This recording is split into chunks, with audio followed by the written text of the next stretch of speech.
नमस्कार दोस्तों, welcome to action study point. मैं हूं सौरभ शुक्ला। दोस्तों देखिए, जो लखनऊ विश्वविद्यालय में बीएड का प्रथम सेमेस्टर का आपका एग्ज़ाम चल रहा है। दोस्तों हमने जो है आपको आज जो है साइकोलॉजी के यूनिट 1 और यूनिट 2 में जो है सब मिलाकर यूनिट 1 से हमने 100 क्वेश्चन करवाया है और यूनिट 2 से जो है 80 क्वेश्चन करवाया है। अगर आपने वो वीडियो नहीं देखा तो वीडियो को जरूर देख लीजिए, काफ़ी आपको फ़ायदा होने वाला है।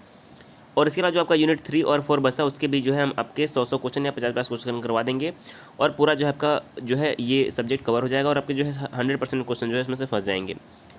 दोस्तों इस वीडियो में हम आपके लिए जो है आपका जो यही साइकोलॉजी वाला पेपर है इसमें से हमने कुछ इंपॉर्टेंट जो है क्वेश्चन निकाले हैं और इसमें से जो है 100% आपके फंसने के चांस रहेंगे, इसलिए वीडियो को जरूर देखिएगा। इसमें जो हमने एकदम ढूंढ के जो है क्वेश्चन निकाले हैं जिसको जो एग्जाम में आने की संभावना सबसे अधिक रहेगी। तो वीडियो को जरूर अंत तक देखिएगा। अगर पसंद आए तो शेयर करिएगा, चैनल पर अगर पहली बार है सब्सक्राइब कर दीजिएगा। आइए शुरू करते हैं आज का वीडियो। तो देखिए, बात करते हैं शिक्षा मनोविज्ञान, जिसे हम कहते हैं एजुकेशनल साइकोलॉजी।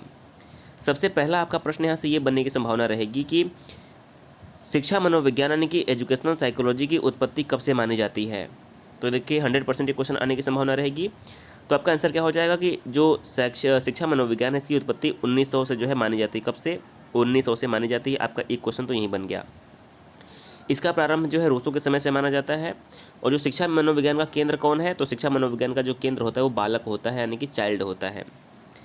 अगला प्रश्न यहाँ से बनने का पूरा संभावना रहेगा कि शिक्षा मनोविज्ञान में वैज्ञानिकीकरण का जनक किसे माना जाता है। तो शिक्षा मनोविज्ञान में वैज्ञानिकीकरण का जो जनक है वह पेस्टोलॉजी को माना जाता है। ये मोस्ट इंपॉर्टेंट क्वेश्चन है। शिक्षा मनोविज्ञान में वैज्ञानिकीकरण का जनक पेस्टोलॉजी को माना जाता है। अब बात करते हैं एजुकेशन की। तो जो एजुकेशन वर्ड है ये लैटिन भाषा के एडुकेयर, जिसका मतलब होता है कि सामने लाना, एडुकेटम का मतलब होता है बाहर निकालना और एडुसेयर का मतलब होता है विकास करना। इनसे मिलकर बना हुआ है। किससे मिलकर बना हुआ है? लैटिन भाषा के एडुकेयर, एडुकेटम और एडुसेयर से मिलकर बना हुआ है। और बात करें साइकोलॉजी की, तो साइकोलॉजी जो है Latin word psycho plus logos से मिलकर बना हुआ है, जिसका अर्थ होता है आत्मा का विज्ञान। अगर हम साइकोलॉजी की बात करें तो देखिए, साइकोलॉजी को प्रारंभ में आत्मा का विज्ञान यानी कि आत्मा का विज्ञान कहा जाता था। 17वीं शताब्दी में परिवर्तन आया और इसे जो है मस्तिष्क का विज्ञान माना जाने लगा। उसके बाद 18वीं से 19वीं शताब्दी में जो है इसे चेतना का विज्ञान कहा जाने लगा।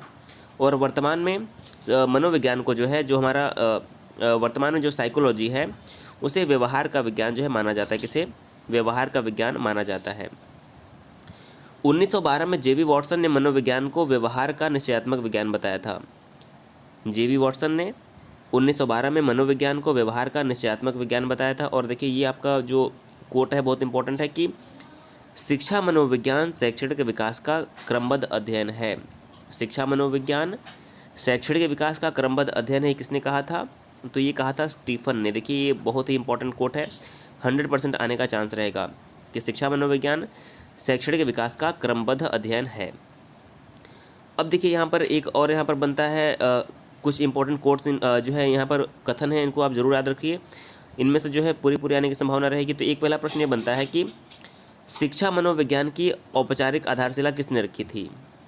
तो शिक्षा मनोविज्ञान की जो औपचारिक आधारशिला थी वो स्टेनले हॉल द्वारा रखी गई थी 1889 में। डेट यहाँ पर याद रखिए। शिक्षा मनोविज्ञान की जो औपचारिक आधारशिला है वो 1889 में स्टेनले हॉल के द्वारा रखी गई थी। अब देखिए कुछ प्रमुख कथन कौन कौन से हैं कि मनोविश्लेषण विधि के जन्मदाता कौन माने जाते हैं। तो मनोविश्लेषण विधि के जन्मदाता सिगमंड फ्रॉइड माने जाते हैं, इनका नाम याद रखिए। एक कथन है कि विकास लयात्मक होता है समान नहीं। विकास लयात्मक होता है समान नहीं, यह कथन किसका है? तो यह है हरलॉक का कथन है। लयात्मक से हरलॉक को याद करना है। एक कथन है सभी बालक जन्म के समय समान होते हैं, यह कथन किसका है? तो सभी बालक जन्म के समय समान होते हैं, यह कथन है वॉटसन का। मोस्ट इंपॉर्टेंट है, याद रखिएगा। इसके अलावा विकास एक क्रमिक एवं सतत प्रक्रिया है, यह कथन किसका है? तो विकास एक क्रमिक एवं सतत प्रक्रिया है, यह कथन है स्किनर का। स्किनर से क्या? स से सतत, क से क्रमिक, तो सतत प्रक्रिया क्या हो जाएगा? ये स्किनर का है। देखिए मनोविज्ञान को पहले मस्तिष्क का विज्ञान कहा जाने लगा, फिर बाद में आत्मा का विज्ञान, फिर चेतना का विज्ञान और वर्तमान में मनोविज्ञान को जो है व्यवहार का विज्ञान कहा जाता है। इसको याद रखिएगा। अब बात करते हैं कि जो विकास की अवस्थाएं जो होती हैं बालक के विकास की, सबसे पहले क्या होता है? शैशवावस्था, जिसे हम इन्फेंसी कहते हैं, जो कि 0 से 2 वर्ष माना जाता है। बाल्यावस्था जो है 2 से 10 या फिर 2 से 12 रखिए। जो बाल्यावस्था होता है चाइल्डहुड 2 से 12 वर्ष। किशोरावस्था 12 वर्ष से 18 वर्ष तक, और प्रौढ़ावस्था 18 वर्ष के बाद की अवस्था को प्रौढ़ावस्था कहते हैं। ये जो है आपको साल याद रखना है, यहाँ से भी क्वेश्चन बन सकता है। अब देखिए सबसे पहले हम बात करते हैं बाल्यावस्था की, बाल्यावस्था से कहाँ कहाँ से प्रश्न बन सकते हैं। तो देखिए पहला प्रश्न क्या बनने की संभावना रहेगी कि बाल्यावस्था को अनोखा काल किसने कहा है। ये 100% बनेगा प्रश्न कि बाल्यावस्था को अनोखा काल किसने कहा है। तो कोल और ब्रूस ने जो है बाल्यावस्था को अनोखा काल कहा है। इन्होंने कहा है कि बाल्यावस्था जो सबसे अनोखा काल है और इसे समझना सबसे कठिन कार्य होता है। कोल और ब्रूस ने ही बाल्यावस्था को निर्माणकारी काल भी कहा है, तो ये भी आप याद रखिएगा। इसके अलावा एक इम्पॉर्टेंट क्वेश्चन ये बनता है कि बाल्यावस्था को मिथ्या परिपक्वता का काल किसने कहा है। तो बाल्यावस्था को मिथ्या परिपक्वता का काल जो है रॉस ने कहा है। इसको आप नोट कर लीजिए, यहाँ से भी जो क्वेश्चन 100% बनेगा। एक प्रश्न ये बन सकता है कि बाल्यावस्था को प्रतिद्वंदिता का काल किसने कहा है। तो बाल्यावस्था को प्रतिद्वंदिता का काल जो है किलपैट्रिक ने कहा है। किसने? किलपैट्रिक ने बाल्यावस्था को प्रतिद्वंदिता का काल कहा है। मोस्ट इंपॉर्टेंट प्रश्न है। कुपुस्वामी ने कहा था कि बाल्यावस्था में जो है बालक में अनोखे परिवर्तन देखे जा सकते हैं, इनका कहना था। अगर हम बात करें बाल्यावस्था की, तो बाल्यावस्था को 2 भागों में बांटा जाता है, प्रारंभिक बाल्यावस्था और उत्तर बाल्यावस्था। जो प्रारंभिक बाल्यावस्था का समय है वो 2 से 6 वर्ष माना जाता है, और उत्तर बाल्यावस्था का समय 6 से 12 वर्ष जो है माना जाता है। ईबी हरलॉक ने जो है बाल्यावस्था का समय 3 से 12 वर्ष माना है। तो एक प्रश्न ऐसे बन सकता है कि ईबी हरलॉक ने बाल्यावस्था का समय कितना माना है। तो इन्होंने 3 से 12 वर्ष के समय को बाल्यावस्था का काल माना है। अगर हम बात करें प्रारंभिक बाल्यावस्था की, तो जिसे क्या मानते हैं, 2 से 6 वर्ष का समय प्रारंभिक बाल्यावस्था कहा जाता है, और इसे प्री स्कूल एज कहा जाता है, यानी कि स्कूल से पहले की अवस्था। एक प्रश्न ऐसा बनता है कि समस्या की अवस्था किसे कहते हैं। तो बाल्यावस्था को, यानी कि प्रारंभिक बाल्यावस्था को समस्या अवस्था, या फिर प्राक टोली अवस्था, यानी कि टोली से पहले की अवस्था जो है हमारी प्रारंभिक बाल्यावस्था की अवस्था कहलाती है। इसके अलावा अगर हम बात करें उत्तर बाल्यावस्था की, तो उत्तर बाल्यावस्था का समय क्या है, 6 से 10 या 12 वर्ष तक, और इसे गैंग स्टेज या फिर उत्पाती अवस्था कहा जाता है। उत्तर बाल्यावस्था में जो बालक है टोली बनाकर रहना शुरू कर देता है, इसलिए इसे हम क्या कहते हैं, टोली वाली अवस्था कहते हैं, टोली अवस्था। और इससे पूर्व बाल्यावस्था को प्राक टोली अवस्था कहते हैं। उत्तर बाल्यावस्था को जो है स्कूल गोइंग स्टेज या फिर एलिमेंट्री स्कूल स्टेज, यानी कि प्राथमिक जो शिक्षा शुरू होती है बालक की, वह उत्तर बाल्यावस्था, यानी कि 6 से 12 वर्ष, यानी कि 6 वर्ष से जो है बालक की प्राथमिक शिक्षा शुरू होती है, इसलिए इसे एलिमेंट्री स्कूल एज कहा जाता है। देखिए किलपैट्रिक ने बाल्यावस्था को प्रतिद्वंदिता का काल कहा है। और एक पुस्तक यहाँ पर आप नाम याद रख लीजिए, चाइल्डहुड एंड सोसाइटी नामक पुस्तक किसने लिखी है। तो चाइल्डहुड एंड सोसाइटी नामक जो पुस्तक है वो एरिक्सन ने लिखा है। चाइल्डहुड एंड सोसाइटी, ये जो है इसे एरिक्सन ने लिखा है। अब हम बात करते हैं किशोरावस्था की। देखिए हमारे जो आपका सिलेबस उसमें बाल्यावस्था और किशोरावस्था से ही प्रश्न बनने वाले हैं। तो देखिए किशोरावस्था से कम आपके 10 से 12 प्रश्न 100% बनेंगे, आप देख लीजिए इसमें से। तो किशोरावस्था का समय क्या होता है, तो आप याद रख लीजिए किशोरावस्था का जो समय है वो 12 से 18 वर्ष के बीच माना जाता है, किशोरावस्था का समय।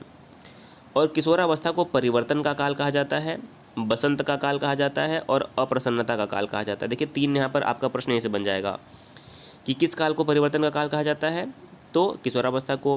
किस काल को बसंत का काल कहा जाता है, तो किशोरावस्था को। और किस काल को अप्रसन्नता का काल कहा जाता है, तो भी किशोरावस्था आपका आंसर जो है करेक्ट हो जाएगा।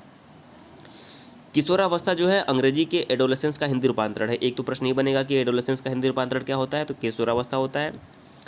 किशोरावस्था को तनाव एवं संघर्ष की अवस्था, तनाव एवं तूफान की अवस्था भी कहा जाता है, यानी कि स्ट्रेस और स्ट्रेन की अवस्था। ये इंग्लिश में स्ट्रेस और स्ट्रेन की अवस्था कहा जाता है, तनाव एवं संघर्ष की अवस्था। देखिए एडोलेसेंस को जो है वृद्धि या परिपक्वता की अवस्था कहा जाता है, और इस काल में जो है आत्मसम्मान की भावना जो है बालक में रहती है। एक यहाँ पर इम्पोर्टेंट कोट है कि स्टेनले हॉल ने किशोरावस्था को तनाव, दबाव व संघर्ष की अवस्था कहा है, और इस काल में व्यक्ति का नया जन्म होता है, ये कहना है स्टेनले हॉल का। जो एडोलेसेंस नामक एक पुस्तक भी है, इसको याद रखिए कि एडोलेसेंस नामक पुस्तक किसने लिखी है, तो स्टेनले हॉल ने ही जो है एडोलेसेंस नामक पुस्तक लिखी है। और स्टेनले हॉल को ही शिक्षा मनोविज्ञान की औपचारिक आधारशिला जो है स्टेनले हॉल ने ही 1889 में रखी थी। ये बहुत ही इंपॉर्टेंट प्रश्न जो है। देखिए सारे जो हम यहाँ पर फैक्ट रख रहे हैं, हर फैक्ट से जो है प्रश्न बनने की संभावना रहेगी। किशोरावस्था शैशवावस्था की पुनरावृत्ति है, यह कथन किसका है, तो किशोरावस्था शैशवावस्था की पुनरावृत्ति है, यह कथन है रॉस का। किशोरावस्था को जीवन का सबसे कठिन काल किसने कहा है? तो किशोरावस्था को जीवन का सबसे कठिन काल किलपैट्रिक ने कहा है। किलपैट्रिक, कठिन काल, जीवन का सबसे कठिन काल किसने कहा है? किशोरावस्था। किस अवस्था में बालक का विकास बहुत तीव्र गति से होता है? तो देखिए, जो पूर्व किशोरावस्था है इसमें बालक का विकास बहुत तीव्र गति से होता है। इस प्रश्न को भी जो है आप याद रख सकते हैं। तो देखिए, किशोरावस्था से इतने प्रश्न बनेंगे, इससे बाहर आपका कोई भी प्रश्न बनने की संभावना नहीं रहेगी। अब बात करते हैं इंडिविजुअल डिफरेंस, यानी कि वैयक्तिक भिन्नता की, जो आपका इंपॉर्टेंट टॉपिक है और यहाँ से भी 4 से 5 क्वेश्चन मैक्सिमम जो है ज़रूर देखने को मिलेंगे। तो अगर हम बात करें इंडिविजुअल डिफरेंस यानी कि वैयक्तिक भिन्नता की, तो देखिए 19वीं शताब्दी में गाल्टन ने इसका सबसे पहले अध्ययन प्रारंभ किया। यदि पूछा जाए प्रश्न की वैयक्तिक भिन्नता का जो है अध्ययन कब से प्रारंभ हुआ, तो 19वीं शताब्दी में शुरू हुआ। किसने शुरू किया? तो गाल्टन ने जो है सबसे पहले इसका अध्ययन शुरू किया। वैयक्तिक भिन्नता को मापने के लिए सर्वप्रथम बिने ने जो है बुद्धि परीक्षण का निर्माण किया। तो यदि पूछा जाए कि सबसे पहले बुद्धि परीक्षण का निर्माण किसने किया, तो जो है बिने ने जो है सबसे पहले बुद्धि परीक्षण जो है इसकी शुरुआत की थी। देखिए, स्किनर का एक कथन है कि वैयक्तिक भिन्नता का स्वरूप बहुत जटिल तथा बहुआयामी है। ये कथन किसका है? तो स्किनर का कथन है कि वैयक्तिक भिन्नता का स्वरूप बहुत जटिल या फिर बहुआयामी, ये कथन है स्किनर का।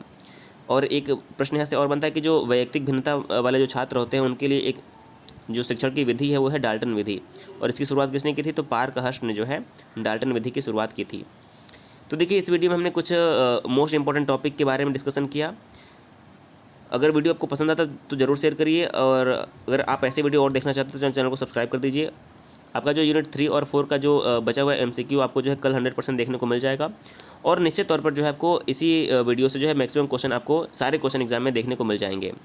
तो वीडियो को जरूर शेयर करिए, चैनल पर पहली बार आप सब्सक्राइब भी कर दीजिएगा। वीडियो देखने के लिए बहुत बहुत धन्यवाद।